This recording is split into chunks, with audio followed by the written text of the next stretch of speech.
आप सभी को नमस्कार। आइए हम आज मैथ के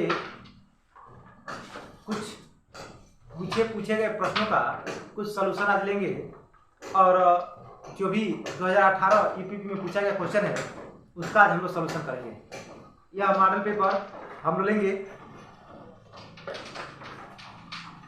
दिया हुआ है कि ए बी से आधा कुशल है, यानी ए जो है बी से आधा कुशल है, जो सी से 3 गुना कुशल है। वे तीनों मिलकर उस काम को कितने दिनों में पूरा कर सकते हैं यदि बी अकेले उस काम को 6 दिनों में पूरा कर सकता है। यानी प्रश्न ये कह रहा है कि 3 व्यक्ति हैं ए बी और सी। कह रहा है कि यहां पर ए बी से आधा कुशल है। हालांकि इस क्वेश्चन में ये दे रखा है कि बी अकेले उस काम को 6 दिनों में कर सकता है। तो अगर हम लिखें यहां पर ए बी और सी, अगर ए बी और सी लिखते हैं तो हम देख रहे हैं कि ए का काम दिया है कि बी का काम दिया है कि बी उस काम को कितने दिनों में कर सकता है? 6 दिनों में कर सकता है। जो कि एक बात ये कह रहा है कि ए बी से आधा, जो कि इससे ना बी से यह आधा कुशल है। आधा कुशल का मतलब अगर यह 6 दिनों में कर रहा है तो यह 12 दिनों में करेगा, इसलिए कि आधा कुशल है। तभी तो अगर हम इसका भाग और दोष दें तो 6 हो जाएगा। और फिर कह रहा है सी से 3 गुना कुशल है, इसका मतलब सी से यह 3 गुना कुशल है। तो इस काम को अगर इसमें देखें तो यह कितने दिनों में कर सकता है? 18 दिनों में कर सकता है। यानी अब हम देखें तो इन तीनों का अगर टोटल वर्क दिया जाए, यानी टोटल वर्क देखें, टोटल काम, तो हम चाहें तो ऐसे इन तीनों का टोटल वर्क अगर हम देखें तो 12, 6 और 18, 12, 6 और 18 का अगर एलसीएम हम देखें, एलसीएम हमारा आ जाएगा कितना? 36, क्योंकि यह 12 से भी कट जाएगा, 6 से भी कट जाएगा और 18 से भी कट जाएगा। अब कह रहा है कि अगर हम 36 में 12 से भाग दें, यानी 36 भागा 12, ये कट जाएगा 3 बार में, यानी ए का एक दिन का कुल वर्क है 3।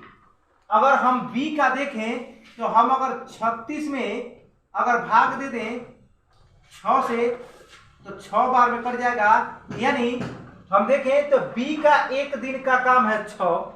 अगर हम सी का देखें तो अगर 36 में 18 से भाग दें तो 18 दूनी 36, यानी इसका कितना काम है? तो 2 काम है, एक दिन में 2 काम है। यानी अब हम देखें तीनों का वर्क, तो ए एक दिन में 3 काम करता है, बी एक दिन में 6 काम करता है, सी एक दिन में 2 काम करता है। तो अगर इन तीनों का एक दिन का कार्य हम देखें तो होगा कि ए प्लस बी प्लस सी, यानी एक दिन में ए काम कर रहा है कितना? 3, बी कर रहा है कितना? 6 और सी कर रहा है कितना? 2।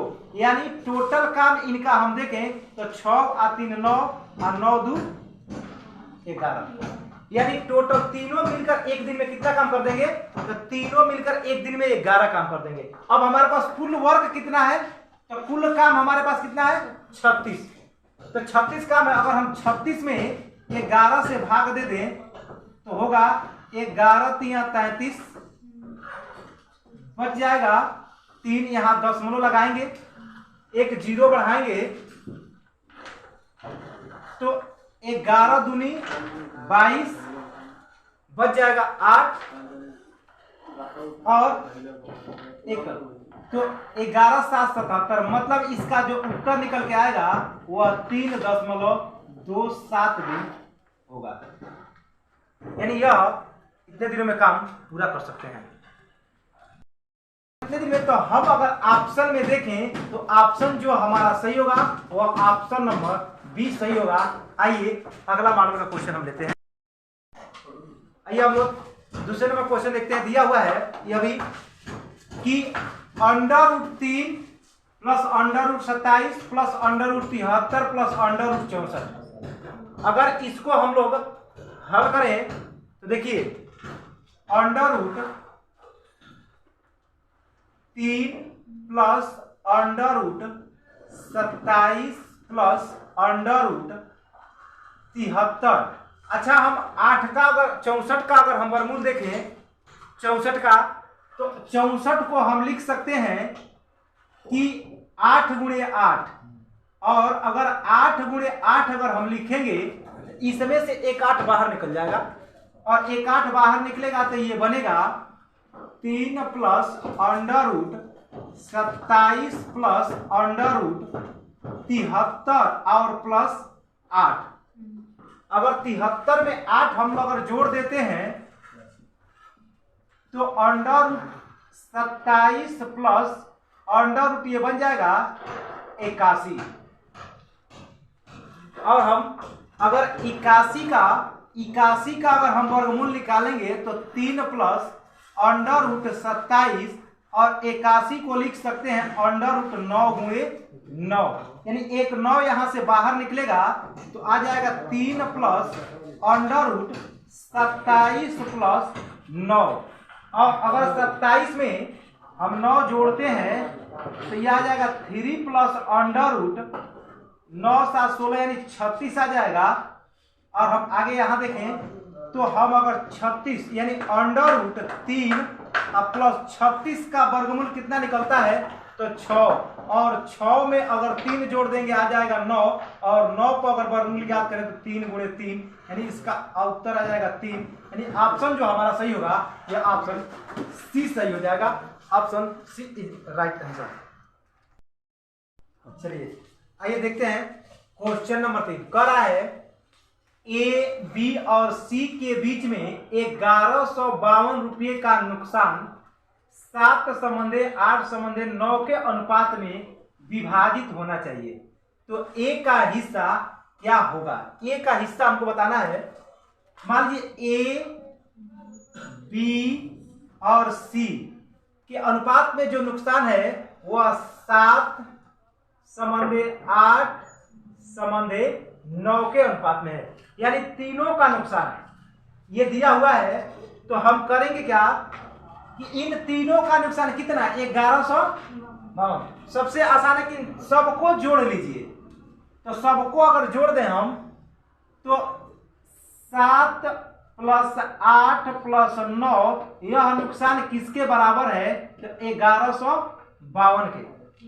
अगर हम जोड़ें तो 9 8 17 और 17 7 24, तो 24 बराबर है 1152 के। तो हम पूछे एक बराबर होगा 1152/24 के। अगर हम 24 से इसको विभाजित करें तो इसको हम काटे, अगर सबसे पहले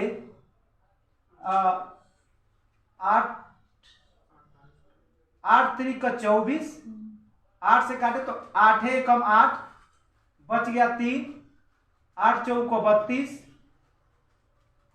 और फिर 8 चौको 32।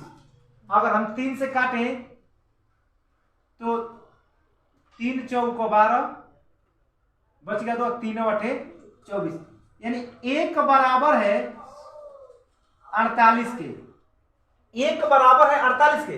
हमको पूछ रहा है कि ए का हिस्सा, तो ए कितना है 7, तो एक का 48 आ रहा है, तो 7 का अगर देखें तो 7 बराबर होगा 48 गुणे 7, यानी अगर हम गुणा कराएं तो 7 8 56 और 7 चौक 28, 28 5 33, यानी हमारा जो उत्तर निकल के आएगा 336, और ऑप्शन सही हो जाएगा ए। उत्तर आएगा 336 रुपया, इसका सही उत्तर निकल के आएगा। आइए हम लोग अब अगले क्वेश्चन पे चलते हैं। अगले टाइप का क्वेश्चन लेते हैं। अगला टाइप का क्वेश्चन हम लोग क्वेश्चन देखते दिया है, एक वस्तु 2500 रुपये में खरीदी गई, दुकानदार इस अंकित मूल्य पर 12% की छूट देता है, फिर भी उसे 10% का लाभ प्राप्त करता है। वस्तु का अंकित मूल्य ज्ञात कीजिए। अच्छा, हमें वस्तु की अंकित मूल्य बताना है सबसे आसान होता है इस तरीके के क्वेश्चन करने के लिए। सबसे पहले क्या करिए कि 2500 रुपया है और इस पर पहले 12% की हानि हुई है। इसका मतलब कि 100 की वस्तु 88 में दिया होगा और फिर से इसको 10% का लाभ हो रहा है, मतलब 110 बटा 100 यानी 100 पर 110%। और यहां पर इसको हानि हो रही है कितने की, तो 12% की छूट देने की, मतलब 12% का वो छूट दे रहा है। अगर इसको हम काटे तो 2 जीरो से 2 जीरो कैंसिल, अगर इसको काटे हम तो 11 अठे 88 और आगे अगर हम देखें तो 2500 और गुणे 10 बटा 8 अगर हम भाग दें ये हो जाएगा 25,000 में। अगर 8 से भाग देते हैं तो 8 3 का 24, 8 3 का 24 बच जाएगा एक 8 8 कम 8, यहां बच गया 2, 8 दूनी 16 और फिर 8 बचे 40, यानी इसका जो सही उत्तर आएगा वह 3125 रुपया। और ऑप्शन हमारा सही हो जाएगा, ऑप्शन नंबर ए उत्तर आ जाएगा 3125 रुपया। आइए ऐसे ही क्वेश्चन को जानने के लिए हमारे वीडियो को आप लाइक और सब्सक्राइब करते रहिए। चैनल पर आप नए जुड़े हों तो आप अपने फेसबुक इंस्टाग्राम पर शेयर करते रहिए। आज के लिए इतना ही, धन्यवाद। यहां हम देखिए तो यहां काटते वक्त हमसे मिस्टेक हो गई है। आइए इसको हमसे यहां हम जब भाग दे रहे थे तो 8 3 का 24, हासिल एक बच गया 10, 8 कम 8 बच गया 2, यहाँ 20 हो जाएगा, 8 दूनी 16 यानी यहाँ पर 2 होगा, यह हमसे मिस्टेक हो गया। आइए और अब हमारा उत्तर ऑप्शन के अनुसार क्या हो गया, सही हो गया। धन्यवाद।